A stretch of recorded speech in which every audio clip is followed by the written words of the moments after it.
parehong taon sa Belgium.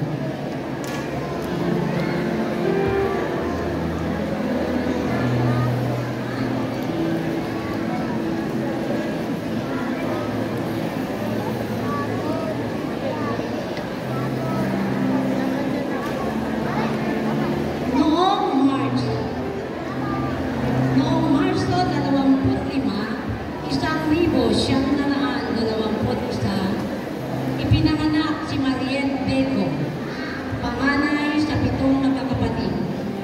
Ang pamilya Bego ay Katoliko na hindi naman naging panasimba. Ito ay isang ordinaryong pangyayari na sa pamilya Bego. Sila ay nakatira sa Banyong-Liege Province, Belgium. Ang kanilang bahay ay nasa katampas ng Ardennes, buta ng Pepinstein. Hindi makadiyos ang kanyang pamilya. Ang kanyang ama na si William Bego ay dating war maker, ngunit nawalan na ng hanap buhay. Matagal nang hindi nagsisimba ang pamilya Bego. Maging ang inang si Luis ay hindi rin naman nadasalin. Dahil sa ganitong mga pangyayari, 2 buwan na hindi nagpupunta sa simbahan ang batang si Mariette. Siya ay mahina sa klase sa katesismo. Tumigil din siya sa pagpunta sa klase, taliwas sa pagbilin ng banal na komunyon.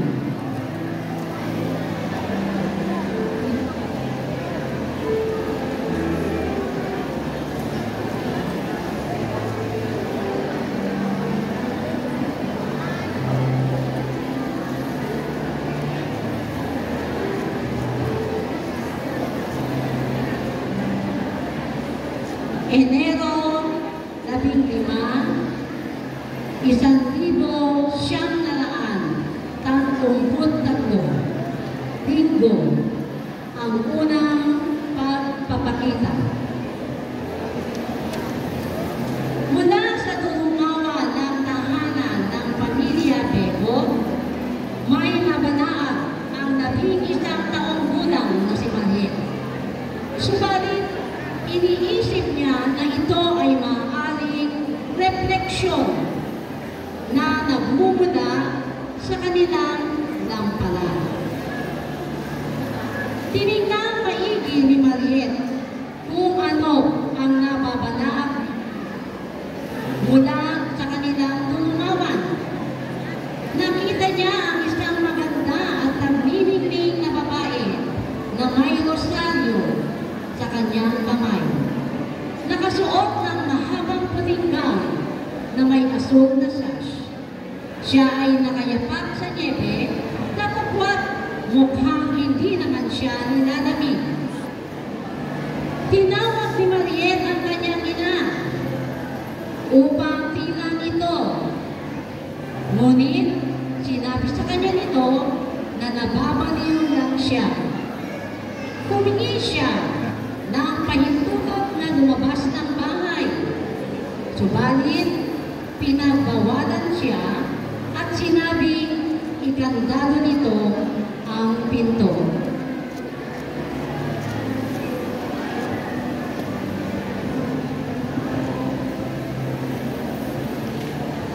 Kinabukasan sa paaralan, Enero 16, 1933, araw ng Lunes. Sa paaralan, sinabi ni Mariette sa isang kaibigan ang nangyari. Sinabi ng kanyang kaibigan na ipaalam ito sa kura paroko na si Father Luis Jamin. Ang sabi ni Father Jamin ay maaaring na-influensyahan lamang si Mariette ng aparisyon na naimulat siya buling at hindi niya ito pinansin. 2 araw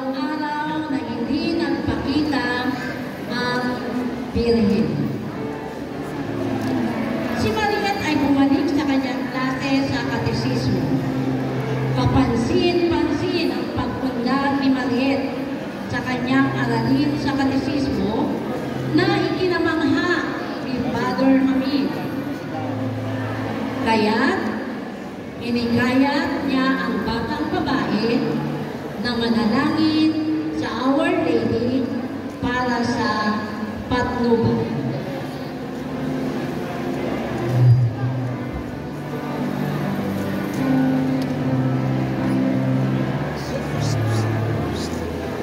Enero 18, 1933, Miyerkules, ang ikalawang pagpapakita.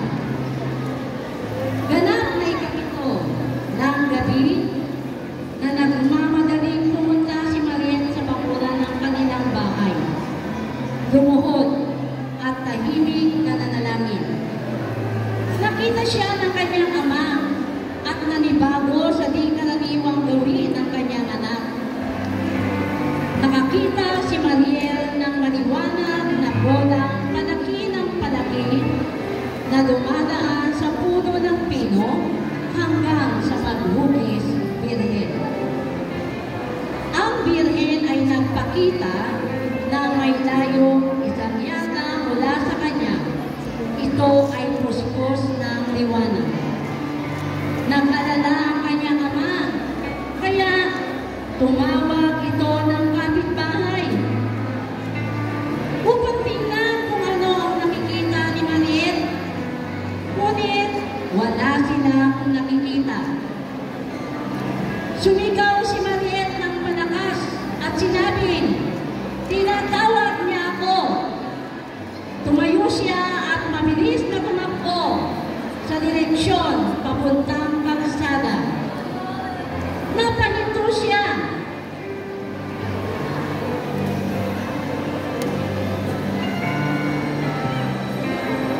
At lumuhod ng 2 beses malapit sa bungad. May narinig siyang tinig.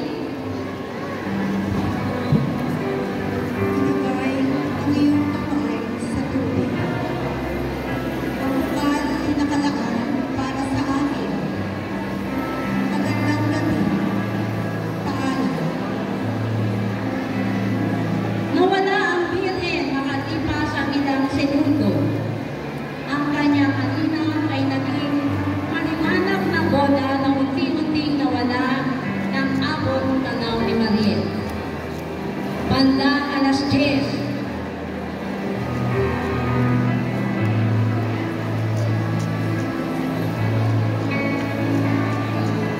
Pumunta si Father Hamid sa bahay ng mga bego.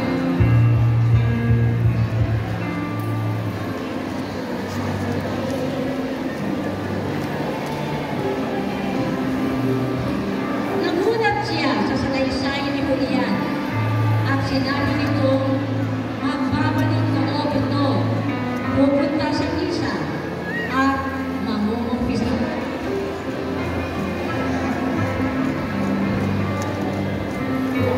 Enero 19, 1933, Huwebes, ang ikatlong pagpapakita. Kinabukasan, sa parehas na oras, habang si Mariet ay nagrorosaryo na pinalilibutan ng ilang mga katao.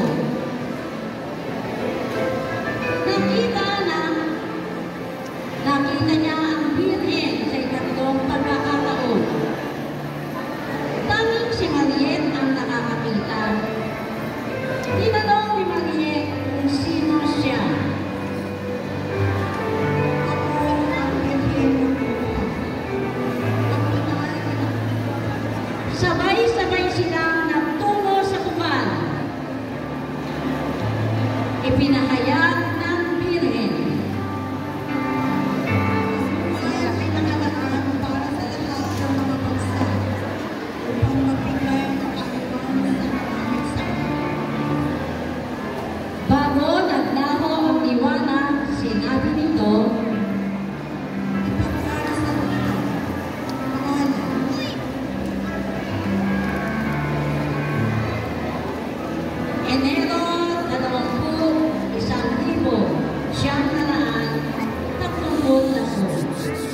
na may mga saksi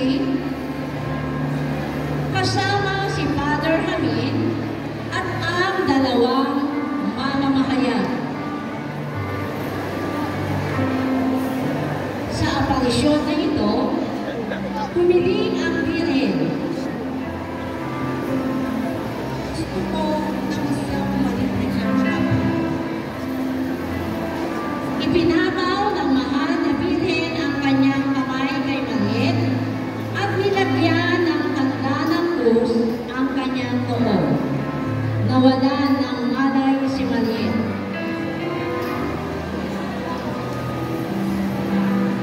Gayunpaman, sa mga sumunod na araw, hanggang ika-11 ng Pebrero, huminto ang aparisyon.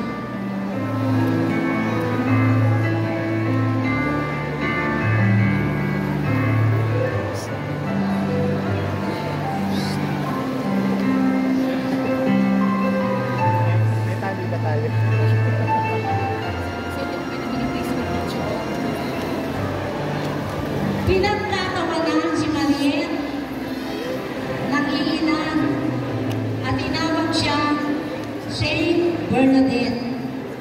Sa kabila ng matinding labi, patuloy na nagdarasal si Mariet at naniniwalang makikita niya muli ang Birhen ng mga dukha.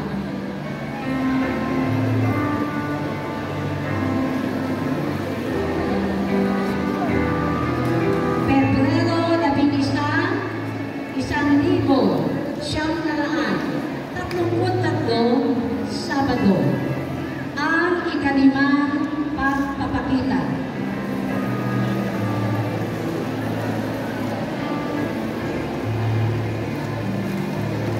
Sa anibersaryo ng aparisyon ng Lourdes, ganap na ikapito ng gabi, nagpakita ang Birhen sa ikalimang pagkakataon. Mabilis na tumakbo at papunta sa bukal si Mariet. Lumuhod at isinawsaw ang dulo ng kanyang rosaryo sa bukal. Sinabi ng Birhen, "Pumarito ako upang magsan na makapagtulong sa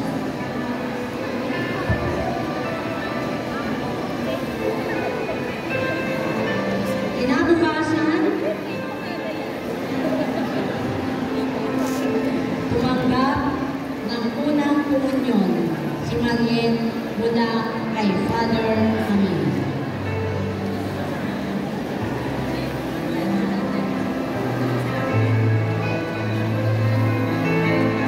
Pebrero 15, 1933, Miyerkules, ang ika-anim na pagpapakita.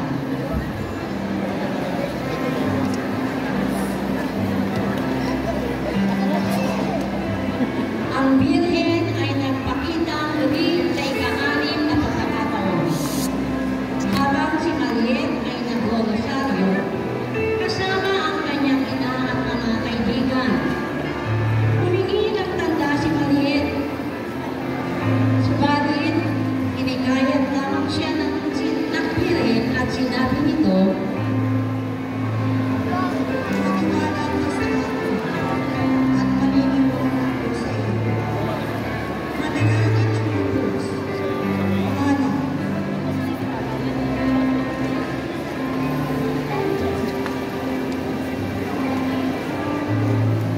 Pebrero 20, 1933, Lunes, ang ikapitong pagpapakita.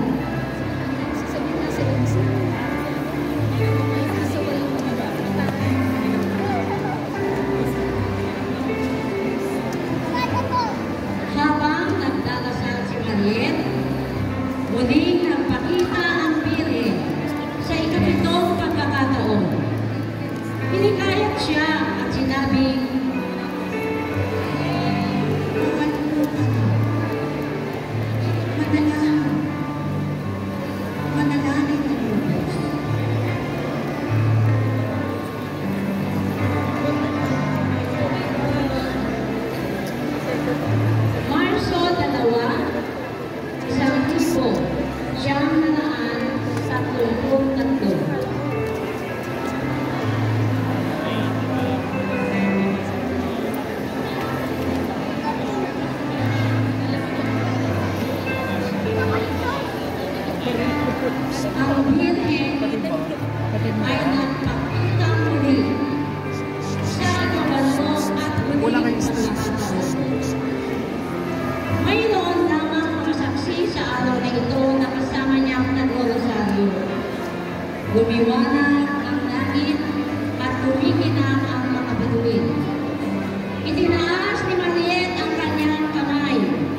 ni Mariet at pinaspasan siya ng tanda ng krus.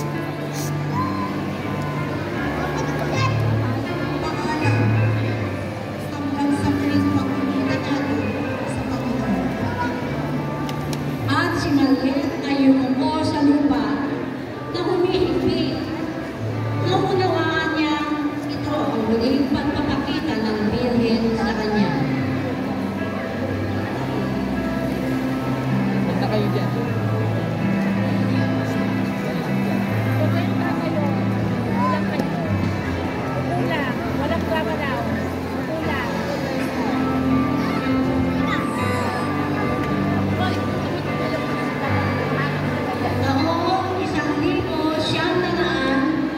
Noong 1933, ang maliit na kapilya na hiniling ng Birhen ay itinayo at pinasinayangan.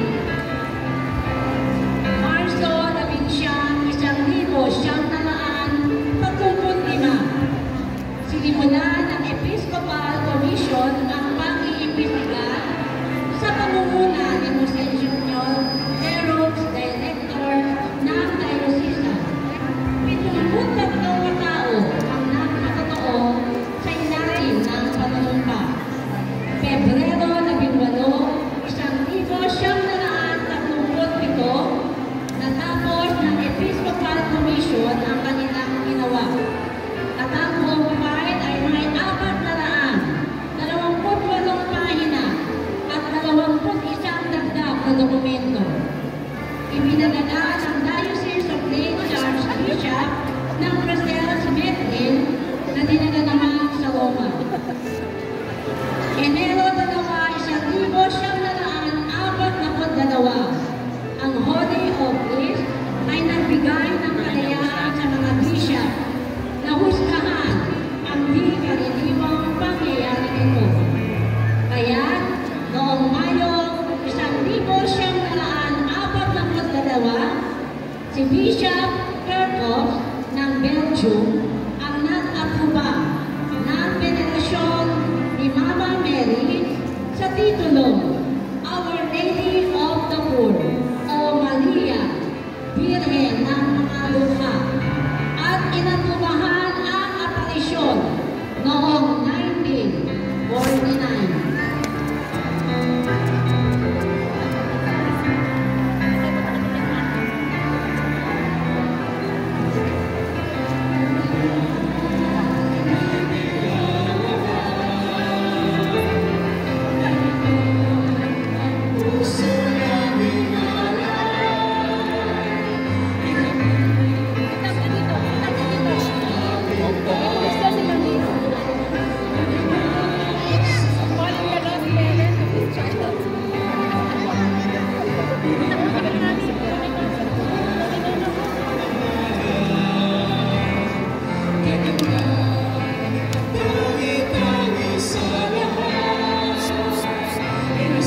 Ina.